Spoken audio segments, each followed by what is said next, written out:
This is Gesher, the podcast that's bridging the gap between the Jewish and evangelical Christian communities with conversations that matter. Here's your host, Ty Perry, with the Friends of Israel Gospel Ministry. Hello, everyone, and welcome to this episode of Gesher. Yardena Schwartz is an Emmy-nominated journalist who is based in Israel from 2013 to 2023. There, she reported for dozens of publications, including the New York Times, the Wall Street Journal, The Economist, and a host of others. She previously worked at NBC News headquarters in New York, including stints at The Today Show, Nightly News with Brian Williams, and MSNBC's Andrea Mitchell Reports. From 2021 to 22, she was a journalism fellow at the Shalom Hartman Institute in Jerusalem. Her first book was published in October of 2024. That book, Ghost of a Holy War, the 1929 massacre in Palestine that ignited the Arab-Israeli conflict, is the subject of our conversation today. Yardena, welcome to Gesher. Thanks so much for having me, Ty. It's a pleasure to be here. Well, Yardena, I enjoyed reading your book in the sense that I came away with a far clearer picture of pre-1948 Israel. At the same time, it's a tragic story for the Jewish community, particularly there in Jerusalem and throughout Israel. But I want to begin with this. Your book was released in October of 24, just 1 year after the attack by Hamas on Israel, the deadliest day in Jewish history since the Holocaust. And yet, my understanding is you began researching and writing this book years before October 7th. So what was your purpose? What were you thinking? Or I should say, why did you set out to write this book in the first place years before 10/7? So I began writing this book after being introduced to a family from Memphis, Tennessee, of all places. In 2019, I met this family with an incredible story to tell.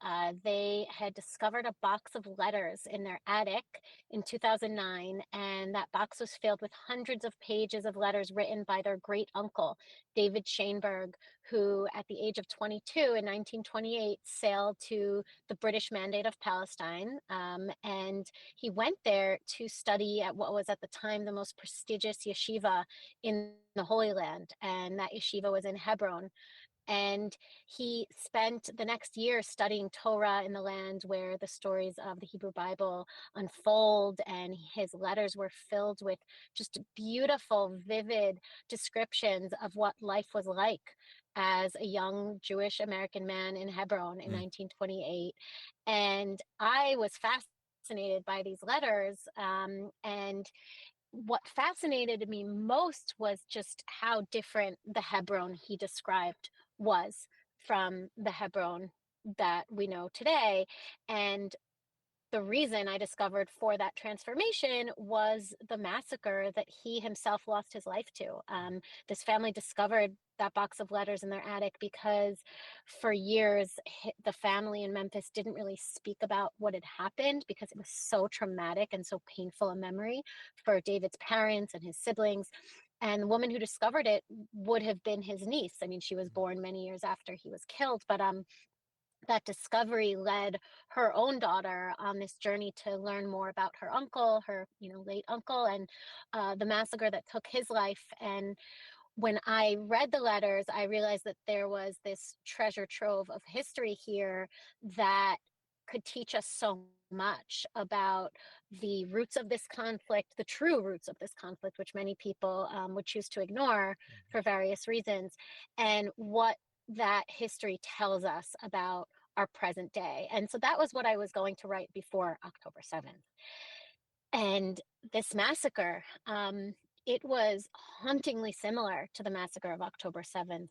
On August 24th, 1929, 3,000 Muslim men marched through the ancient Jewish quarter of Hebron and went from house to Jewish house, stabbing, torturing, raping, murdering unarmed men, women, and children, burning homes. And that day, 67 Jews were slaughtered by their Arab neighbors, many of them who'd been their friends until that day. And there are some differences between 1929 and 2023 because of, a century between them, but the parallels, especially given the fact that a century has past between them is really just a testament to how little we have learned, not we, but international leaders have learned Sure. from the lessons of history, and how much we need to learn to prevent another century of massacres. Yes. Well, and I want readers to get the book. I should say listeners to become readers of your book. And the story of David Schoenberg is compelling. He is eventually one of the victims of the massacre in Hebron. I want to get into some of the details, quite a few of the details of what led to that massacre and then the massacre itself.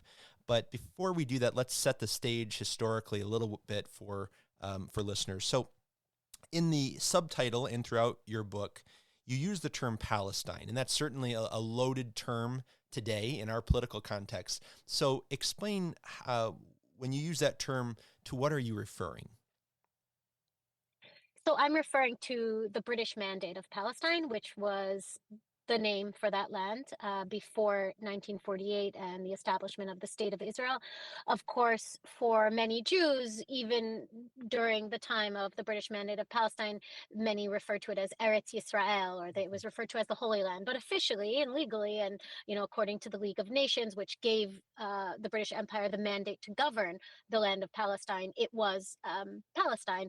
And before the British took control of Palestine after World War One, after the fall of the Ottoman Empire, it was the Ottoman Empire who ruled Palestine. So it wasn't a state, it wasn't a country under the Ottomans, it was a province, if you will. It was actually a region that was considered part of Syria, southern Syria.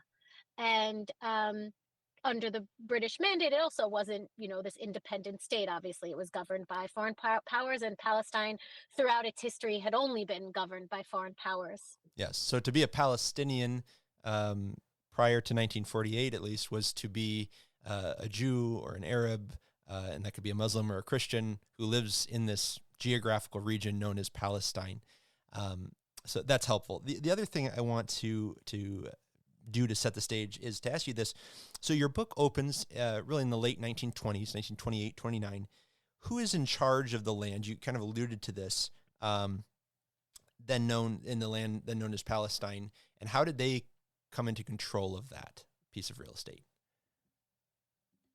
So when the Ottoman Empire fell with the end of World War One, and the Allies defeated their enemies after World War One, there were many different agreements and negotiations to parcel out the different territories that were ruled by the Ottoman Empire, because much of the Middle East was, before the fall of the Ottoman Empire, under their control. And so the British ended up taking over Palestine and other parts of the Middle East, while the French took over others. And the League of Nations, the precursor to the United Nations, actually gave the British that mandate to govern Palestine on behalf of the international community. And it was seen as doing the work of the international community to kind of foster some kind of advancement in the land of Palestine, bring about eventually self-governance for its people. And part of that mandate, the British mandate, included what is known as the Balfour Declaration. And that was a declaration made by a man who was then the foreign minister the British foreign minister, Lord Balfour, who announced that the British Empire viewed in favor the creation of a Jewish home in Palestine. So not the creation of a Jewish state, the creation of a Jewish home, meaning a place where the persecuted Jews of the world could return to their ancient homeland and be safe and practice their religion freely. And that mandate was written in, that declaration and that promise of a Jewish home was written into the British mandate given to the Brits by the League of Nations. Sure. And it also explained that with the creation of this Jewish home, the rights of all non-Jews in the land of Palestine would also be protected, and that the rights of Arabs would be protected. And yet, before the British took over Palestine had been ruled by Muslim leaders for 1,000 years. And the Muslim citizens of Palestine, although they didn't have independence and they weren't governing their own country, it was a Muslim country. At least, it was ruled by Muslims, but there had always been this Jewish minority. There had always been throughout, the millennia from the days of Abraham, there had always been Jews living in the Jewish homeland, and yet under Muslim rule, they were second-class citizens. They paid certain taxes that Muslims didn't have to pay. The immigration of Jews from outside of Palestine was heavily restricted, while the immigration of Muslims was not. Jews were forbidden from going to the Temple Mount, the holiest place in Judaism, where the Jewish temples once stood. They were also forbidden in Hebron from entering the tomb of the patriarchs and matriarchs, where Abraham and Sarah and all of the patriarchs and matriarchs of the Jewish people are buried. So that had been turned into a mosque by the Muslim rulers who had conquered Palestine, and all non-Muslims, including Christians, were forbidden from entering. So there had been many ways in which, even though the Arabs of Palestine or the Muslims of Palestine were not in power, if you will, because they didn't have sovereignty, they were first-class citizens compared to the Jewish citizens. And so when the British promised the creation of this Jewish home and, ended these restrictions on Jewish immigration and promised that, Jews would be treated equally, that didn't sit well for many Muslim leaders. And this is when you see the beginning of a lot of the campaigns of disinformation and propaganda and fear-mongering against Jewish immigration and against the Jewish minority in Palestine that we continue to see today from so many Muslim leaders and Palestinian leaders. Well, and at the center of that stirred pot was a man that we should probably introduce early on here, and that is the Grand Mufti of Jerusalem, Haj Amin al-Husseini. Who is this man? So he is the scion of a very powerful Arab family in Palestine. There were two very powerful families, the Nashashibi clan and the Husseini clan. And his was a family of very wealthy landowners and also Muslim officials. His father had been the Grand Mufti of Jerusalem. This is basically like being the chief rabbi of Palestine. So he is the most prominent Muslim official in the land. And his half-brother had also been the Grand Mufti. And when his half-brother died, that post was empty. And actually, the man who is responsible for giving Haj Amin al-Husseini this all-important post was the first British High Commissioner of Palestine. His name was Herbert Samuel. He was actually Jewish and a Zionist. And the Grand Mufti, though, despite his family name and the fact that his father and half-brother had held this post, he was not the obvious choice for Grand Mufti. There were other candidates who participated in the election against him, and he ended up placing last in that election. But due to some logistics, it was up to the High Commissioner to choose from the three leading candidates. And what his family did in order to get him into those top three posts was lead this campaign of propaganda against the Nashashibi candidate, the rival candidate, and claim that he was a Zionist, that he was going to hand over Al-Aqsa Mosque to the Jews to rebuild their temple, and that he would let the Jews drive out the Arabs, basically like replace the Arab population of Palestine. And that campaign worked. That candidate dropped out of the race, and in an inexplicable use of his judgment, Herbert Samuel chose Haj Amin al-Husseini as Grand Mufti. And the reason he did it, which made sense to him at the time, but in hindsight makes very little sense, yet is kind of in keeping with some of the thinking we see today from international leaders, was that this man was the most rabid anti-Zionist at the time. The Zionist movement was very young. It wasn't actually, this unifying force in Palestine, but it was a force. And he was adamantly against Zionism. And he had already been exiled to Transjordan for inciting a much smaller riot in 1920 as a result of that kind of fear-mongering. And Herbert Samuel pardoned him, allowed him to return to Palestine. And he thought that because he was seen as, this pro-Zionist, pro-Jewish, he was Jewish, he wanted to be seen by the Arabs of Palestine as being an honest broker, as being somebody who's neutral, who's not just going to look out for the Jewish population. And so he appointed Mm. the Hajj Amin al-Husseini, and the rest is history. One of those points that you wish you could go back and undo in history. Um, I want to talk about disinformation because this plays a big role in what's going to happen. So on September 23rd, 1928, this is the eve of Yom Kippur, the Day of Atonement, the holiest day of the year on the Jewish calendar. There are hundreds of Jewish people gathered at the Kotel, at the Western Wall in Jerusalem, to pray. So just give us very briefly some background on why, first of all, why are the Jewish people praying at this wall, at the Western Wall? So the Western Wall is the last remnant still standing from the Second Temple, which was destroyed thousands of years ago, and they have continued to pray there ever since. Mm-hmm.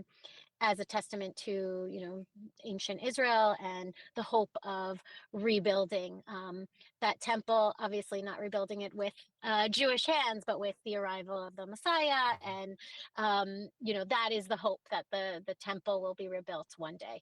And they were praying there because it was Yom Kippur, and they had always prayed there, and they prayed there every day, but on Yom Kippur many more prayed there. And what they did on that Yom Kippur, which they had done on other high holy days, important Jewish holidays, is bring a divider to divide the sexes. So men would pray on one side, women would pray on the other side. This is seen in many Orthodox synagogues today as well. At the time, it was only something that was done on important holidays. And so the rabbi who was overseeing services for Yom Kippur brought this divider, and something that had never been a big deal until then suddenly became a very big deal as a result of the Mufti's complaints and what he did, and his Supreme Muslim Council. This was another important role he held, the president of the Supreme Muslim Council. He was in charge of all Muslim holy sites, and Al-Aqsa Mosque, which stands upon the Temple Mount, is the most important Muslim holy site in Palestine. And he oversaw all religious funds and Sharia courts. He complained to the British authorities that the Jews bringing this divider was evidence of a plan to turn the Western Wall into a synagogue and then take over Al-Aqsa, destroy Mm. Al-Aqsa Mosque, and rebuild their ancient temple. It sounds ludicrous, but he managed to convince not only other Muslim leaders and the masses of Muslims in Palestine at the time, but that lie continues to this day, almost Yes. 100 years later. So anyway, back to Yom Kippur, that complaint led to this violent scuffle at the Western Wall, not between Muslims and Jews, but actually between British officials Mm. who were listening to these complaints and giving in to them, and violently brought down this wall, and ended up, there were some injured women and men who were praying, and they were fasting, elderly people who were taken away from the prayer service. And that kind of set off this battle over the Western Wall, which the Mufti kind of took advantage of as evidence of this supposed Jewish plot to destroy Al-Aqsa. And as a result of this campaign of his, what he did was not just carry out, these accusations against the Jewish community, but also worked to limit access for Jews to the Western Wall. So again, this was the only holy site they could pray at. Their Yeah. holiest site, the Temple Mount, was off limits to Jews. The Western Wall was the only place where they could pray, and it was a very small, cramped space. And Not as it is what he today, did was where it's a plaza and wide open. It was I think you describe it as an alley. Exactly. So at the time, there was this entire neighborhood. It was called the Moroccan Quarter because it had been established centuries earlier for Moroccan Muslim immigrants. And they were seen as the defenders of Al-Aqsa, being right next to the Western Wall. And so he initiated all of these projects that would limit Jewish access to the Western Wall. So he had a door built into the Western Wall that would allow Muslims to go up to Al-Aqsa. He had a wall placed on top of the Western Wall, and stones would often fall down on the heads of Jewish worshipers, or Muslims, because of this campaign of disinformation and this idea that the Jews who were praying there were some kind of threat to them. So Muslims were increasingly attacking and assaulting Jewish worshipers there. And so the Jews then, in response to these assaults and these building projects and all of these restrictions to their access to their to the holy site where they could pray, then began their own campaign of trying to get the British to give them ownership of the wall so that they could control their own access to this holy site and so that they could pray there in peace. And so it was kind of this, cycle, because now them trying to demand British ownership of it worked into his hands and worked into his plot to convince the Muslims that they were really trying to take it over. And so it was just a mess. Yeah. And the British at this time, they're starting to arguably backpedal on some of the promises made during the Balfour Declaration and other promises made to the Jewish community. They're trying to appease the Arab community there. So this violence continues. You write that it really spirals in the summer of 1929. Now, I want to ask this. So the Jewish community in Hebron, I think you wrote out of 20,000, there are 20,000 Arabs in Hebron, around 800 or so Jewish people living there. That little Jewish community, they know about the violence that's happening in Jerusalem. Are they concerned at that point about their own safety living in Hebron? No, the Jewish community in Hebron was very different from the Jewish community in Jerusalem. In Jerusalem, you had much more of a presence of the Zionist movement. You had the Haganah, the underground Jewish defense force that would later become the IDF. In Hebron, it was a very pious, very traditional community their lives were centered around the study of the Torah, the observance of Shabbat, and the Jewish holidays.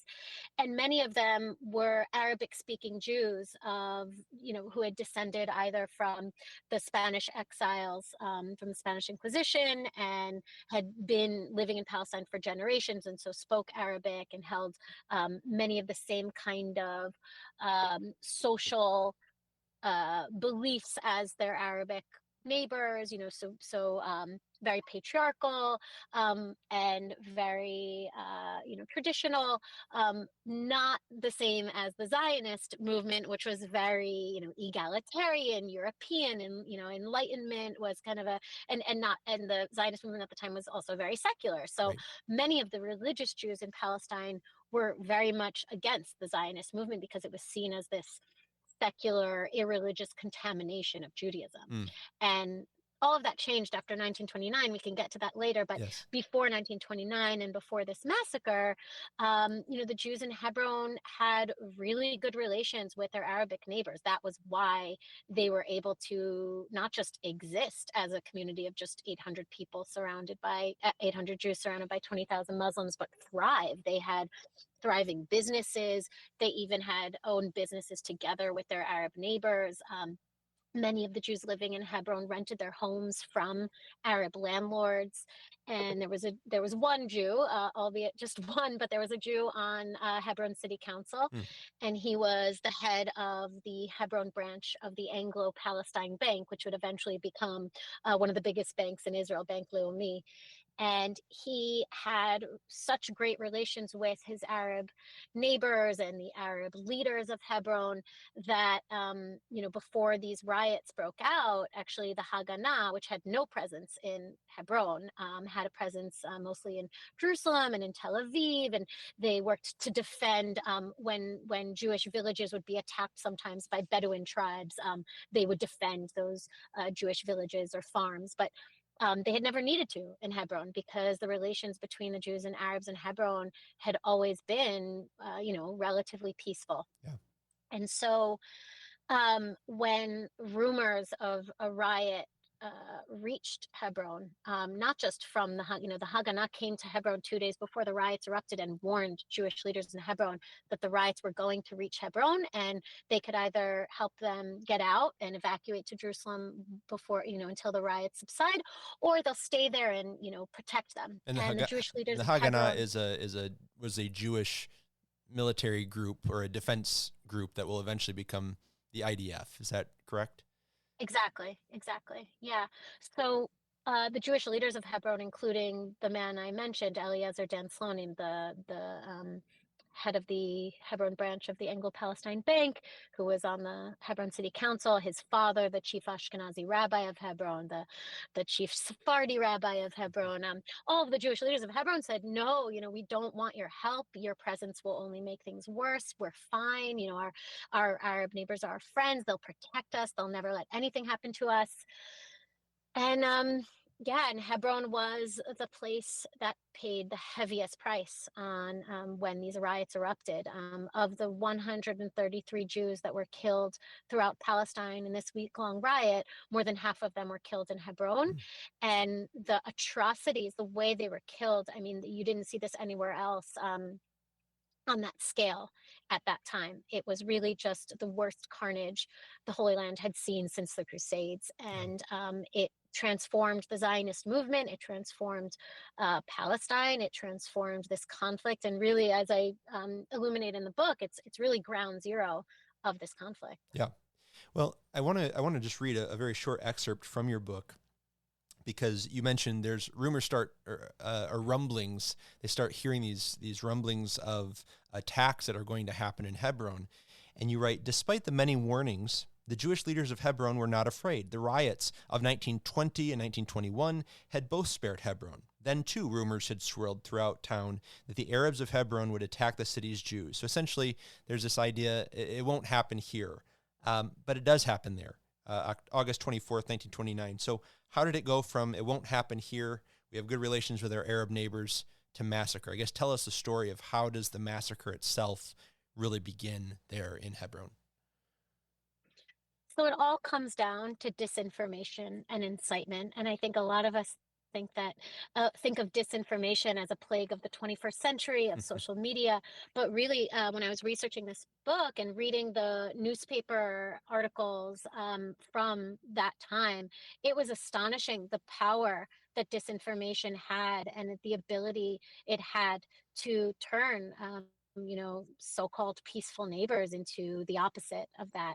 And what happened on August 24th, 1929, was that the Arabs in Hebron had received word, it turned out to be false, but they received word that not only had the Jews tried to conquer Al-Aqsa actively, it wasn't just this, rumor that they're going to do it, that they're planning to do it. It was the Jews are working to conquer Al-Aqsa, and they've slaughtered thousands of Arabs in Jerusalem. Fight for your people, fight for Islam, fight for Al-Aqsa. And there were letters that were circulated that were supposedly signed by the Grand Mufti, urging them to get out and fight against the Jews for their country and for Islam and for Al-Aqsa. And so that's what they did. That morning on August 24th, 3000 Muslim men armed with swords, axes, and daggers marched through the Jewish quarter of Hebron and proceeded to stab, torture, rape, burn people alive. And by the time the carnage had ended, just a few hours later, 67 unarmed men, women, and children had been slaughtered, many of them by people they had known, their neighbors, their supposed friends, coworkers, landlords. But miraculously, while 67 Jews were slaughtered that day, more than 200 were rescued by their Muslim neighbors, who risked their own lives to either hide their Jewish neighbors in their homes or stood guard outside of their homes and faced off against the mobs. There's this one man who literally arrived on a white horse to the home of a rabbi, the chief Ashkenazi rabbi of Hebron, who was actually renting his home from this man, Abu Shakr. He arrived on his white horse from the vineyards where he had been working that morning. And even though he was in his 70s, he stood outside the rabbi's home and told the crowd, "You will not enter this house. This family is my family." And we saw, in that day, you saw really just the two sides of humanity, the side that's capable of beautiful heroism and the side that's capable of really horrific atrocities. And certainly that's a parallel that we see between the massacre in 29 and the Hamas massacre of 23 is that it was not a cut and dried us versus them, Arab versus Jew. There are many Arabs, many Muslims, and Arab Christians who were killed, targeted by Hamas. Who rescued Jewish Israelis that day, Exactly. who risked their lives and often paid with their life by trying to protect them. Yes. What are some other parallels that you found as you did this research, and then you experience and see the reports of October 7th, that you see between those two events? It's hard to overstate how haunting the parallels are. There are so many.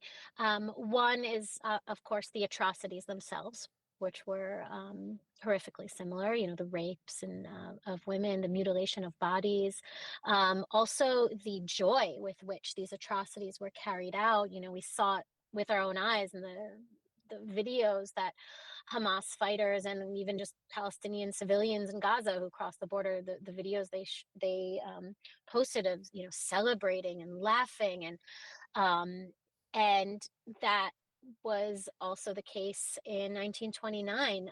The victims' testimonies, time after time, right, of like the joy they heard in the voices and the joy they saw in these men's faces, and they were praising God as they carried out their slaughter, both in 1929 and on October 7th. They were shouting Allahu Akbar, they were shouting Itbach al Yahud, slaughter the Jews, and another parallel is the role of Al-Aqsa and the weaponization of Islam in both massacres. So, in both cases, this idea that these murderers were defending Al-Aqsa and glorifying Islam, that was very prominent in both massacres. And in 1929, it was this idea that the Jews were plotting or actively working to destroy Al-Aqsa Mosque to rebuild their temple. And on October 7th, it was this idea that they need to liberate Al-Aqsa because it's now in Israeli territory, meaning it's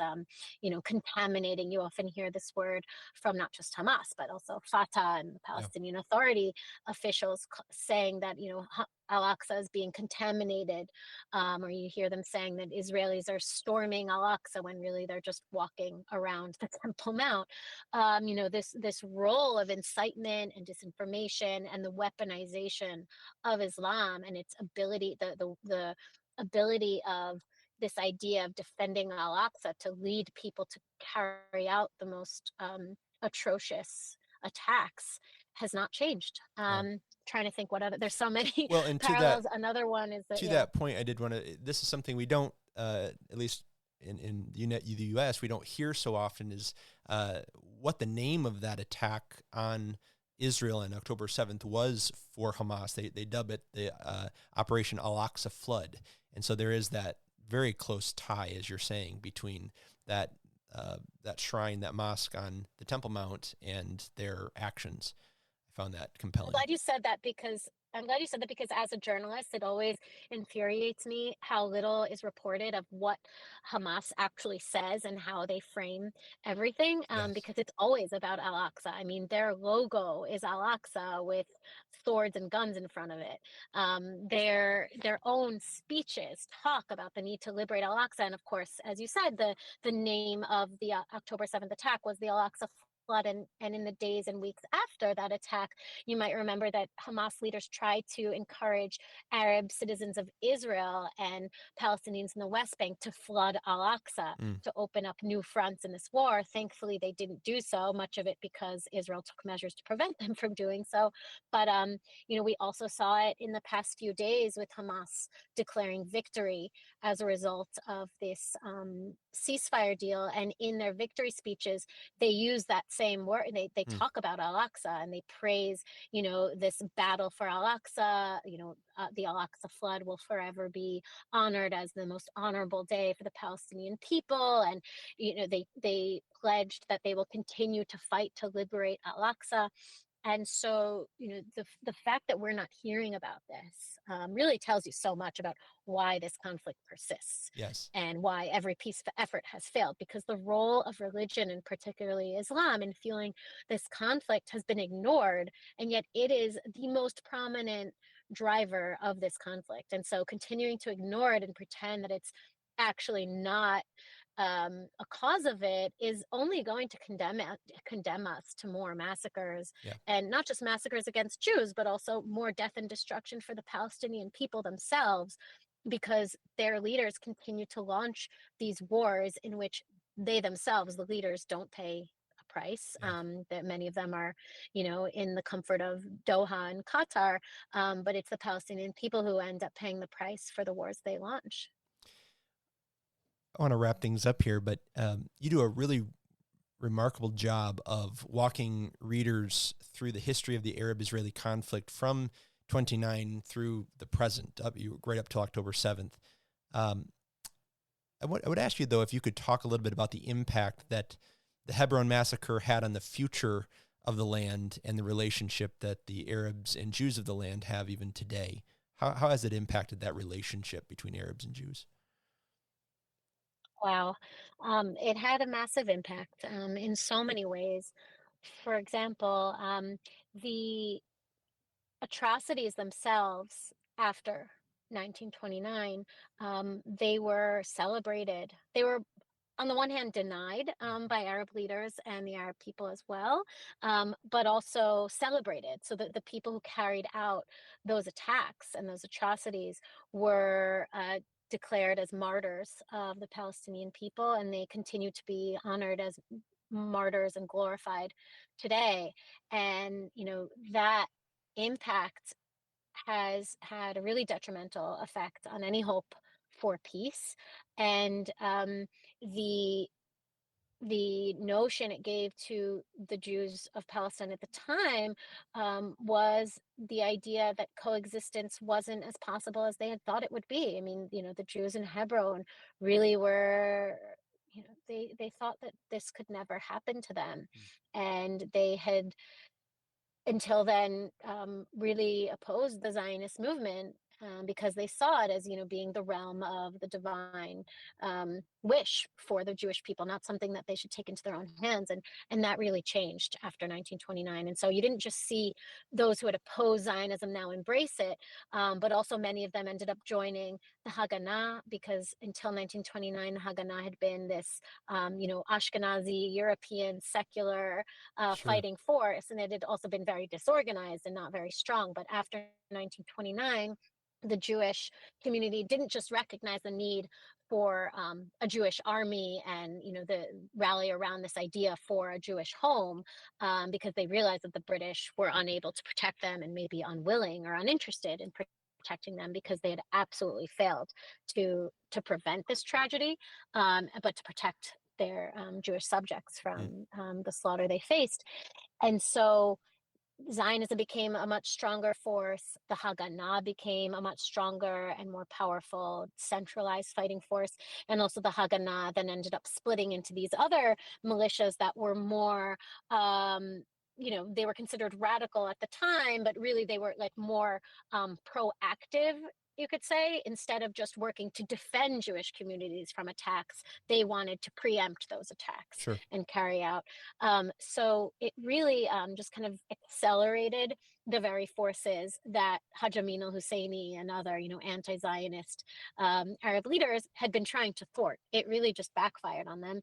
And yet it also led to this kind of pattern of appeasement that we still see today, because after the massacre, the British sent this commission, the Shaw Commission, to Palestine to investigate the causes of the riots. And instead of placing the blame at the feet of the Mufti, which he was very clearly to blame from all of these, hundreds of hours of testimony, because the British had appointed him to his post, the British weren't really interested in placing the blame at his feet. Instead, they decided to limit Jewish immigration and land purchases in Palestine. That, of course, didn't help at all. And there was another, this violent rebellion against the British by the Arabs of Palestine in 1936, which then led the British to abandon the Balfour Declaration altogether. Right. And, there's all of these instances in which this violence and this insistence on, this rejection of a peaceful future with the Jewish people in their ancient homeland, it is met by this effort to appease that violence. And it's really sad to see how today nothing has been learned. I mean, after October 7th, imagine what would have what would be different today if Hamas was met with an international pressure campaign to release the hostages without conditions, and to lay down their, or just release the hostages, forget about laying down their weapons, just Right. release the hostages without calling for the release of murderers and terrorists. And yet instead, much of that pressure was placed on Israel. So Yes. the legacy of of this violence, and the legacy of the appeasement of it, efforts to appease it, is really astounding. Yeah. Well, one of the areas where your voice is most clearly heard, as I read it, is your critique of what is often known as the settler movement in Judea, Samaria, or the West Bank, and of Prime Minister Netanyahu. And I know that many of my Israeli friends have plenty of critiques about their government. It's a very thriving, raucous democracy. We're thankful for it. And so readers, as they read, they'll have to decide if they agree with the author or not on some of those. But I want to close by asking, and this is related to the previous question, but based on your research and your experience, how do you think the climate, the post-October 7th climate between Arabs and Jews in the land and all over the world, how do you think that climate compares to the climate that existed in 1929? It's really, I don't think it can be compared, Okay. because in 1928 and 1929, the Jews of Palestine were a very weak minority. I mean, yes, they had gotten this Balfour Declaration, and the British were supposedly working to help them establish their homeland, but in many cases, not just with the massacre in 1929, but in so many ways, the British were almost like undercutting that effort, and trying to kind of balance their loyalties to the Jewish population, the Arab population. And so, comparing the reality that existed before 1929, yes, it was peaceful. It wasn't the state of constant war we have today, that's for sure. I mean, it was a Hmm. much more peaceful place. But it wasn't a place where Arabs or Muslims and Jews were treated as equals by, the Muslim population really kind of saw the Jewish population as this inferior entity, and that kind of accounted for much of the opposition to the creation of this Jewish homeland, and also didn't want to see, themselves become a minority in this Yes. land where they had been the majority for thousands of years. So I think today, if you look at the relationship between Jews and Arabs, or Jews and Muslims within the state of Israel, it's pretty similar. Hmm. Although in Israel, Jews and Muslims, or Jews and Arabs, Christians as well, they have equal rights.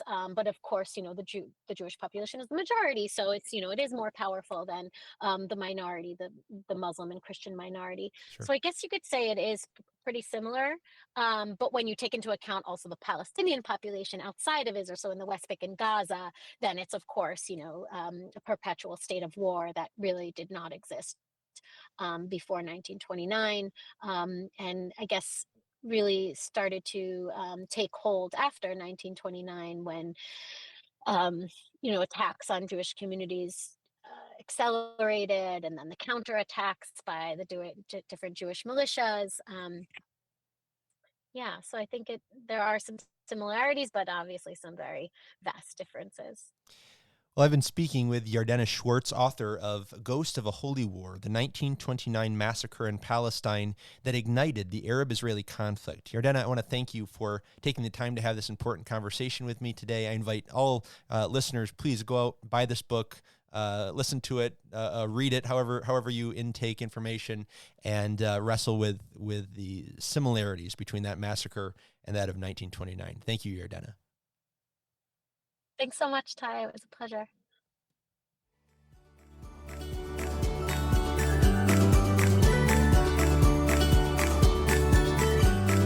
You've been listening to Gesher, a ministry outreach production of FOI Equip, your free resource for learning and engaging with the scriptures from a Jewish perspective. To learn more, visit foiequip.org. And for more information about Ty, visit foi.org/Perry. Until next time, may the Lord bless you and keep you. Shalom.